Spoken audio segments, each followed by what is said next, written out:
অন্নপূর্ণা ভান্ডারের টাকা না পেয়ে পথ অবরোধ, কোচবিহার 1 নম্বর ব্লকে বিক্ষোভ।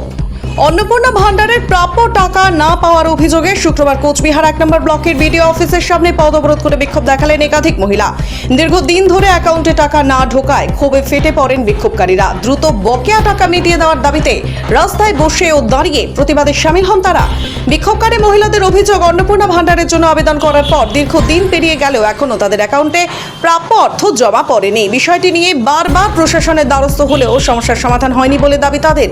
এদিকে বিক্ষোভ চলাকালীন বিডিও অফিস চত্বরে আরও একটি ঘটনাকে ঘিরে উত্তেজনা ছড়ায়। সাংবাদিকদের সামনে এক যুবক বক্তব্য রাখার সময় তাকে অফিসের এক কর্মী মারধর করেছেন বলে অভিযোগ ওঠে। ঘটনাটি নিয়ে প্রশ্ন তুলেছেন উপস্থিত বিক্ষোভকারীরা। সরকারি দফতরের একজন কর্মী কিভাবে একজন সাধারণ মানুষকে মারধর করতে পারেন তা নিয়ে ক্ষোভ প্রকাশ করেন তারা। যদিও এই অভিযোগের বিষয়ে প্রশাসনের পক্ষ থেকে তাৎক্ষণিকভাবে কোনো প্রতিক্রিয়া পাওয়া যায়নি। অন্যদিকে মহিলাদের পথ অবরোধের জেরে কোচবিহার দিনহাটা জাতীয় সড়কে কার্যত যান চলাচল স্তব্ধ হয়ে যায়। রাস্তার দুপাশে আটকে পড়ে বহু যানবাহন, তৈরি হয় ব্যাপক যানজট। পরিস্থিতি নিয়ন্ত্রণে ঘটনাস্থলে পৌঁছয় পুলিশ এবং প্রশাসনের আধিকারিকরা। বিক্ষোভকারীদের স্পষ্ট দাবি, তাদের অভিযোগ দ্রুত খতিয়ে দেখে অন্নপূর্ণা ভান্ডারের বকেয়া টাকা অবিলম্বে প্রদান করতে হবে। সমস্যার সমাধান না হলে আগামী দিনে আরও বৃহত্তর আন্দোলনের হুঁশিয়ারিও দেন কয়েকজন বিক্ষোভকারী। ঘটনাকে ঘিরে একদিকে যেমন অন্নপূর্ণা ভান্ডারের টাকা না পাওয়ার অভিযোগ সামনে এসেছে, তেমনি সরকারি দফতরের ভেতরে যুবককে মারধরের অভিযোগও নতুন করে প্রশ্ন তুলেছে প্রশাসনিক ভূমিকা নিয়ে।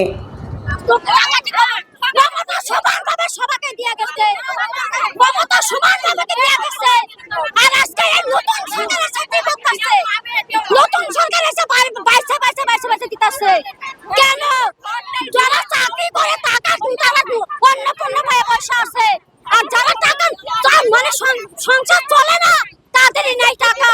কেন কেন টাকা নাই, এটা জবাব চাই আমরা। পয়সা না দিলে হবে না, আমার পয়সা বুঝতে দেওয়া লাগবে। কি করবি? আমাদের টাকা আছে, 3 মাসের টাকা চাই আমরা। সবাই পাওয়ার যোগ্য, সবাই তো পাওয়ার যোগ্য, সবাইকে দিবে সমান ভাবে। আর যদি না দেয় তাহলে কাউকে দিতে দিব না। টোটাল বন্ধ করে দিই, টোটাল বন্ধ করে দিই। না দিলে সবাইকে দিবে, না দিলে কাউকে দিতে দিব না।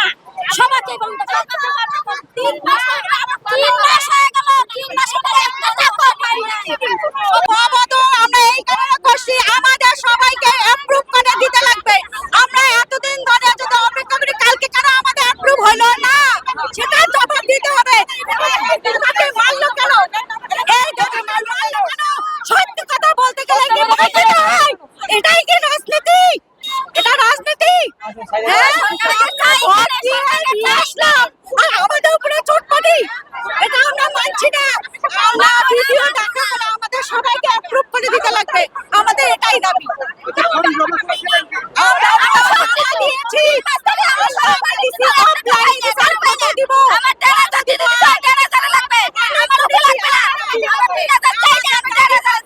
আমাদের সবাইকে অ্যাপ্রুভ করে দিতে লাগবে। কারণ আমরা অফলাইন অনলাইন সবগুলো সবাইকে দিলে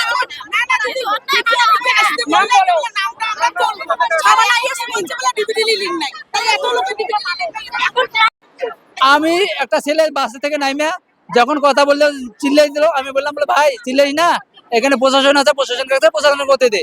তখন ওরা আমাকে খিম দেমে উঠল। আমি যখন পিছিয়ে আসলাম, তারপর সাংবাদিক একটা এসে বললো বলে ভাই কি প্রশাসন বলিস বলতো। আমি বললাম দেখো এই মহিলাগুলো তো কাজ কামাই আছে, না দিলে একদম টোটালি নাই, মানুষের বাড়িতে সার্ভে যায় না, যায় না, এরকম করে হয়রানি হইতেছে, এটা কেন? এইটুকু কয়ে আমি ছেড়ে গেলাম। এই বিক্রম নামের ছেলেটা আমাকে ডাইকে নিয়ে গেল, ডাইকে নিয়ে যেয়ে সিঁড়ির মধ্যে ফালাইয়া সেই মারলো এই ছেলেটা। আমি কোনো হয় যে আমি কথাটা বললাম, আমার অপরাধ ওইটাই কথাটা বলানো। আমি তো অন্যায় কথা বলি নাই, আমি রুগী মানুষ একটা, আর রুগী নিয়ে যেতেছিলাম। আমি কোনো এখানে মিটিং এ আসিনি, কোনো নিয়ে আসিনি, আমি টোটো নিয়ে আছি, আমি হসপিটালে যাব। আমার সেই সময় মিটিং থেকে আমি দাঁড়াইলাম, আমি এই নিজ কথাটা বলা কি আমার অপরাধ? অপরাধ থাকে আমাকে শাস্তি দেন। উনি এই ভিডিও অফিসের কর্মচারী, ভিডিও অফিসের কর্মচারী, এর নাম বিক্রম। আমার নাম মফিজুল হক, আমার বাড়ি বড় বাড়ি দুধের বাড়ি দেওয়ানবাগ। এই অন্নপূর্ণা ভান্ডার আছে, আমরা স্বামী স্ত্রী আসছি, এই যে 3 মাস থেকে বিডিও অফিসে ভাগাভাগি করতেছি, হ্যাঁ, তার মধ্যেও পাই না। আমরা নিরহ লোক, আমার ভোট টোট সবই আছে, তবুও আমরা কোনো সুযোগ সুবিধা পাই না, অন্নপূর্ণা পাই না। প্রতিবন্ধী আমি লোকটা, আমরা স্বামী স্ত্রী, আমরা কি খাই 3 মাস থেকে কিভাবে চলতেছি আমি, হ্যাঁ, চিকিৎসা করার পয়সা নাই, চিকিৎসা করার পয়সা নাই। আরে আমার স্ত্রী সেও পয়সা পায় না। আর চ্যাংড়াটা একটা ডাঙাডাঙি করলে সেটাও আমরা চাই, সেটাও আমরা চাই। চ্যাংড়াটা একটা মারলে সেটাও আমরা এখানে বিচার আমাদের লাগবে।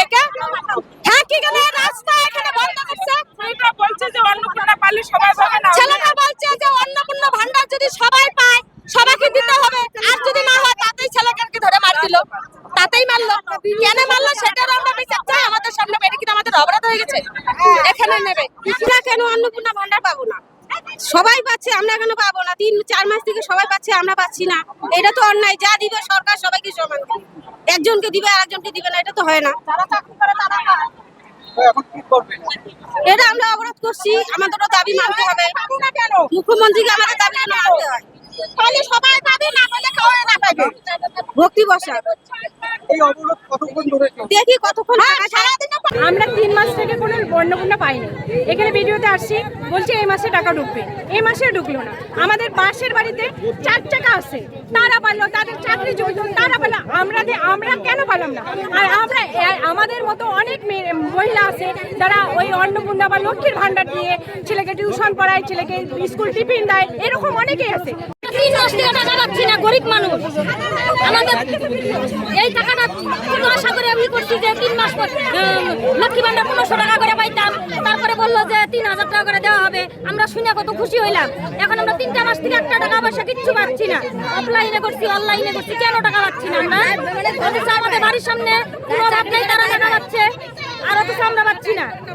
কি চাচ্ছেন এখন? আমরা এখন টাকা চাই। 3 মাস থেকে কেন পাচ্ছি না সে টাকা আমরা চাই এখন। দিলে সবাইকে দেখ, না দিলে কেউ না দে। বন্ধ করুন। পদ অবরোধ করেছেন, কতক্ষণ ধরে চলছে, কতক্ষণ অবধি থাকবে? আমরা 10টা থেকে আসছি এখানে, আমরা সারাদিন থাকবো যদি টাকার কথা না শুনি যে তোমাদের 2 দিনের মধ্যে টাকা দেওয়া হবে। ভিডিওর সঙ্গে কথা বলেছেন, ভিডিও কি ভিডিও বললো যে কি হলো, ঢুকবে 5-6 দিনে ঢুকবে, তো 3টা মাস গেল, এখনো 5-6 দিনে আরো আসবে।